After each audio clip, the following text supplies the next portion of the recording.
આજે તો બધા અમને ઘરે મૂકીને જ મામેરું લઈને લગ્નમાં જતા રહ્યા. જય શ્રી કૃષ્ણ. તમે જોયું તેમ પેકિંગ તો થઈ ગઈ હતી, પણ એન ટાઈમમાં મેં રાત્રે 11 વાગે મહેંદી મુકાવી અને હવે મહેંદી પણ સૂકવવી પડશે, એટલે મેં પાછો જુગાડ કરી અને હેર ડ્રાયરથી મારી મહેંદી સૂકવી દીધી.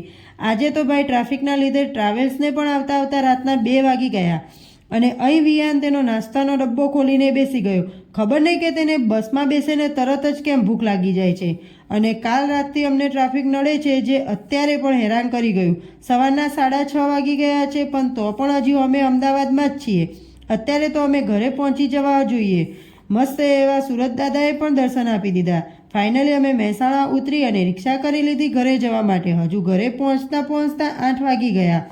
બધાને મોડું થતું હતું, એટલે મામેરામાં જવા માટે બધા અમને મૂકીને અને વિયાનને સાથે લઈને જતા રહ્યા. ફાઇનલી અમે પણ તૈયાર થઈ ગયા અને અમે બાઇક લઈને નીકળી ગયા.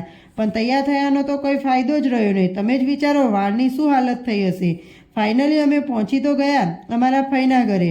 હવે બાકીનો દિવસ કેવો રહ્યો તે જોઈશું નેક્સ્ટ વિડીયોમાં. જય શ્રી કૃષ્ણ.